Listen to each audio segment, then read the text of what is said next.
Friends మనం ఇప్పుడు రసగుల్లాకి మనం పాలు స్టవ్ మీద పెట్టుకొని హీట్ చేసుకుందాము. పాలు కాసుకుందాము. ఫస్ట్ ఈ పాలు మనం సిమ్లో పెట్టుకొని పొంగిన తర్వాత అప్పుడు మనం దీంట్లో వెనిగర్ వేసి ఎత్తుకుందాం. ఇప్పుడు మనకి పాలు మరుగుతున్నాయి, పొంగొచ్చేసినాయి. ఇప్పుడు మనం పాలల్లో వెనిగర్ వేసుకుందాము. కొంచెం వెనిగర్ వేసుకుంటున్నా నేను. చూడండి, కొంచెం వేసుకున్నాను. ఇప్పుడు దీంట్లో నేను వాటర్ వేసుకుంటున్నా. మీ దగ్గర లెమన్ ఉంటే లెమన్ వేసుకోండి, లేకపోతే వెనిగర్ అన్నా వేసుకోండి. నేను వాటర్లో మిక్స్ చేశాను అనమాట. ఇప్పుడు దీన్ని నేను కొంచెం వేస్తూ ఉంటాను.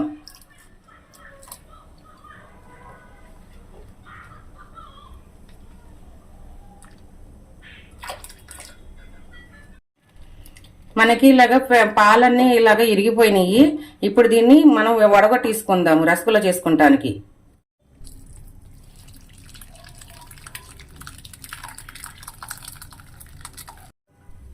ఇవన్నీ మనం ఇక్కడ ఇట్లాగా వడగొట్టేసుకొని కొంచెం లైట్గా నొక్కాలి.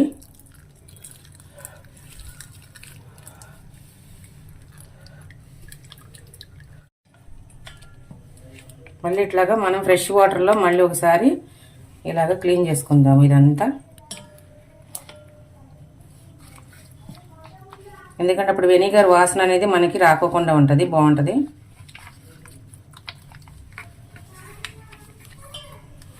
ఈ వేస్ట్ వాటర్ అంతా మళ్ళీ పిండద్దాం. గట్టిగా పిండొద్దు. గట్టిగా పిండితే మనకి రసగుల్లా అన్నది మెత్తగా రావు, గట్టిగా అయిపోతాయి. స్లోగా పిండండి వాటర్ అనేది. మొత్తం వాటర్ అంతా వంచొద్దు.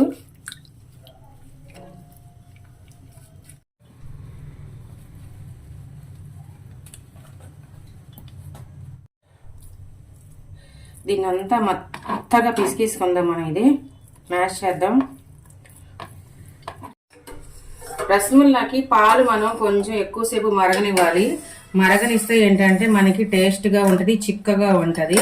ఇప్పుడు మనం షుగర్ వేసుకుందాము. స్వీట్ చూసుకొని వేసుకోండి రసగుల్లాకి. మీరు తీసుకునే క్వాలిటీని బట్టి మీరు స్వీట్ వేసుకోండి. ఎక్కువ తింటారా తక్కువ తింటారా అన్నది.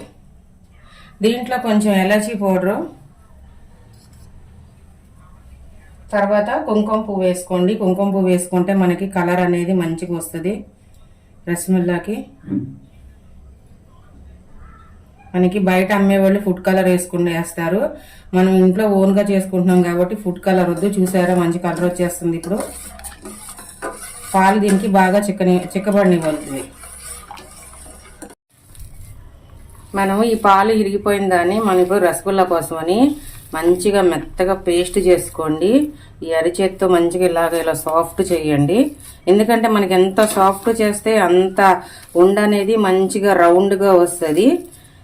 కనీసం ఒక 50 మినిట్స్ అన్నా సరే దీన్ని చాలా చాలా సాఫ్ట్గా పిసుకోండి ఇలాగా మంచిగా. ఫ్రెండ్స్, ఇందాక పాలు ఇరిగిపోతుంది చూసారు కదా. నేను మొత్తగా దాన్ని అంతా నొక్కేసి నేను ఇలా చేశాను. ఇప్పుడు నేను ఈ పాలు దీంట్లో మిల్క్లో వేసేస్తున్నాను. ఇది హై స్పీడ్లో ఉందన్నమాట. ఈ హై స్పీడ్లోనే మనకి ఒక 10 మినిట్స్ మనకి ఇలా ఉడకాలి. తర్వాత మనం సిమ్లో మళ్ళీ ఇంకొక 10 మినిట్స్ పెడదాము. దాన్ని అసలు మనం ఏమి గిరిటి ఏం పెట్టద్దు, కదపొద్దు. ఫ్రెండ్స్, మనకి రసగుల్లా అన్నది మనకి తయారైపోయింది. మనం ఇప్పుడు స్టవ్ కట్టేద్దాము. ఇది కూల్ అయిన తర్వాత మనం తిందాము. ఎందుకంటే ఫ్రిడ్జ్ లో పెట్టుకుంటే చాలా టేస్టీగా ఉంటది. ఇప్పుడు వేడి మీద మనం తినలేము. చల్లారిన తర్వాత తినేటప్పుడు చూపిస్తా ఫ్రెండ్స్.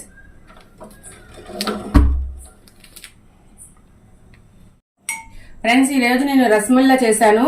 చూడండి, చాలా చాలా టేస్టీగా ఉంది. మీరు కూడా ట్రై చేయండి.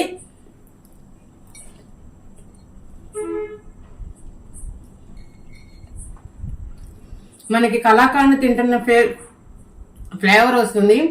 మనం దీంట్లో కుంకుమ పువ్వు కూడా వేసాము. చాలా చాలా టేస్టీగా ఉంది. చూడండి, రసగుల్లా చూడండి, చాలా చాలా టేస్ట్ ఉంది. లైక్ చేయండి, షేర్ చేయండి, సబ్స్క్రైబ్ చేయండి, పక్కన బెల్ కొట్టండి. బెల్ కొడితే మేము పెట్టే ప్రతి నోటిఫికేషన్ మీకు వస్తుంది. చాలా వెరైటీస్గా వండుతున్నాను రెసిపీ అనేది మీరు ట్రై చేయండి. Bye friends.